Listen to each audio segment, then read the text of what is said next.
Good evening. A 25-year-old man has been found guilty of murdering a police sergeant while he was being detained in a custody suite. Sergeant Matt Ratana from Goring near Worthing was shot dead by Louis De Zoysa, who was handcuffed at a police station in Croydon in September 2020. De Zoysa claimed he was having an autistic episode, but today was told by a judge to expect a life sentence for murder. Joe Caution is live at Northampton Crown Court, where the trial was taking place. Joe, the jury returned a unanimous guilty verdict. That's right, Matt, a tragic case. Just weeks from retiring, Sergeant Ratana went to work as usual as a custody sergeant, a role that he told friends he felt far safer doing than being on the front line. But he never came home. His death touching the lives of so many people around the world, and following the guilty verdict today, his partner Sue paid tribute to her best friend and soulmate. Today is about the justice for Matt. His life was taken too soon in the line of duty, doing a job that he loved. A cruel end to a lifetime of service and dedication protecting others. Whilst the court case has concluded, the constant feeling of grief and loss continues. My love for Matt, my gentle giant, will never end. He will never be forgotten.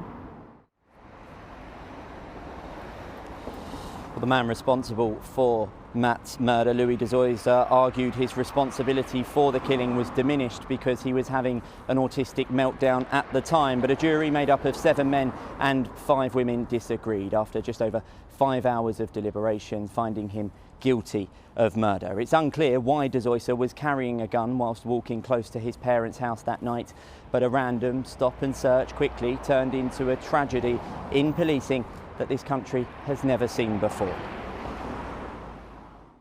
On the night of September the 24th, 2020, Matt Ratana headed to what should have been a routine shift at a custody centre in Croydon. My name's Matt, I'm the custody officer, right? I'm in charge. He'd come straight from a training session at East Grinstead Rugby Club, and in the early hours, as he spoke to a handcuffed Louis De Zoysa, suddenly, out of nowhere, he was shot.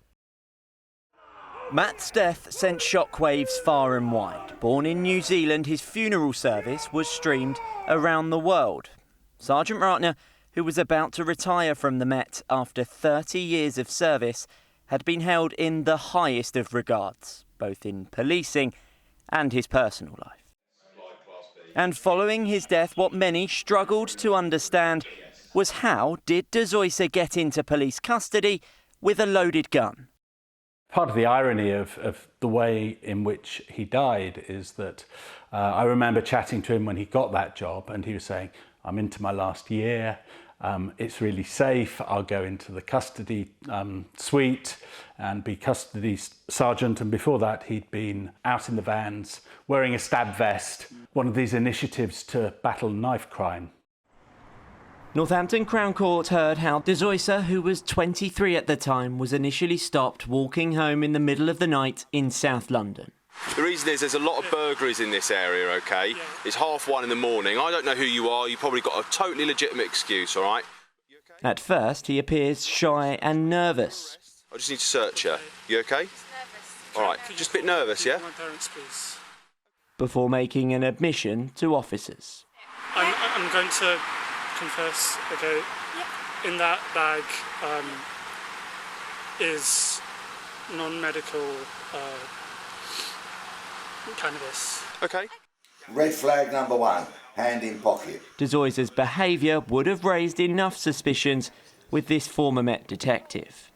Peter Blexley has experience searching hundreds of people while serving in the force for more than 20 years. Reluctant to be searched further, De Zoysa then asks to be taken to the car. All right. Can you take me into the car, please? Why? He's dictating what's going on here by wanting to get back in the back of the car. Why does he want to do that? I haven't finished searching him. Stop talking. You've now reached into your pockets 3 times I've told you not to, right? After repeatedly ignoring Officer Davies' instructions, De Zoysa is searched, and the lies continue. Have you got anything on you, like sharp, that can hurt me or you? No. No?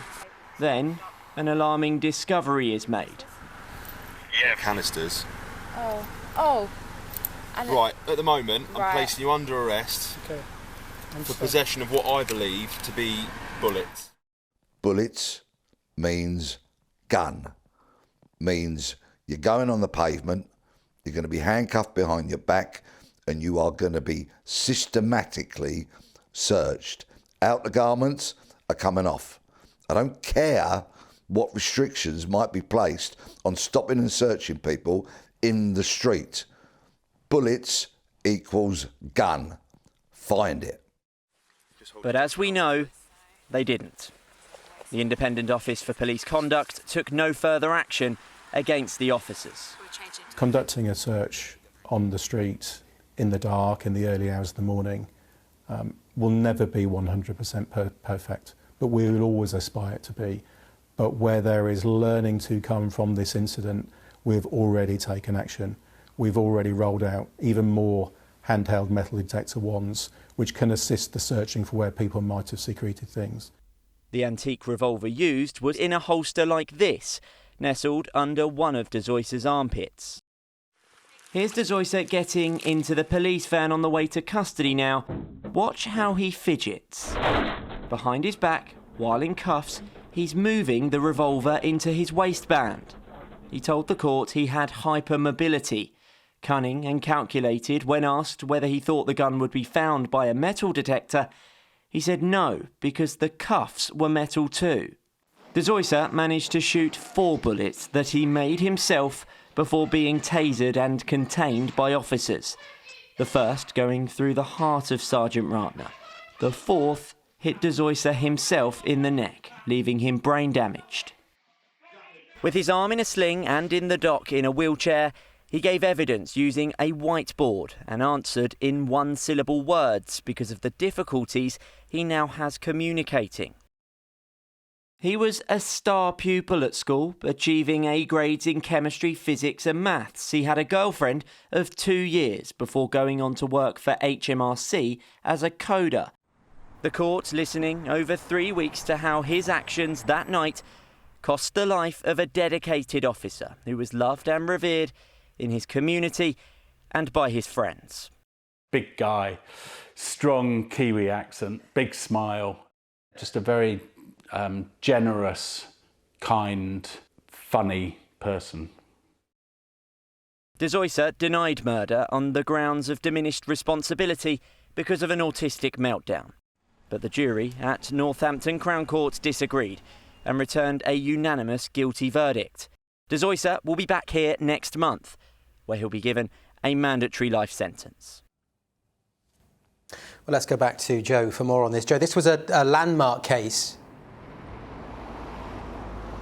Yes, it was for all the wrong reasons, Matt. Sergeant Ratana was the first police officer in the UK to be killed whilst in a police station, and hopefully the last, because it's prompted changes in search protocols at the Metropolitan Police. All squad cars, those first responders, now carry a metal detector wand in them, and that's one of several recommendations today. The Independent Office for Police Conduct has recommended that all police forces implement across the country to ensure this never happens again. Important too to remember the officers involved have to carry the burden of not finding the gun for the rest of their lives, on top of dealing with the loss of a highly respected and much loved colleague. The Met Police's Commissioner, Sir Mark Rowley, also gave a statement outside court. He was an outstanding officer who brought joy to his work. He treated everyone with respect, with compassion and with good humour. I've also seen the heavy impact that Matt's murder has had on his colleagues. That impact falls especially heavily on those who were present on the night that he was murdered. Officers never have a perfect picture of what awaits them at the next incident. Every day, for example, we take several firearms off the streets of London, and the vast majority of those are seized in routine police work by unarmed officers. The officers and staff on duty the night Matt was murdered showed just those attributes. Without their courage, I believe that more lives would certainly have been lost. Sir Mark Rowley commending the bravery of policemen and women who put their lives at risk every day. A sense of justice being served after today's verdict, but it's not the end of the ordeal for the family. Louis De Zoysa will be back here to be sentenced on the 27th of July. OK, Joe Caution, for the time being, thank you very much.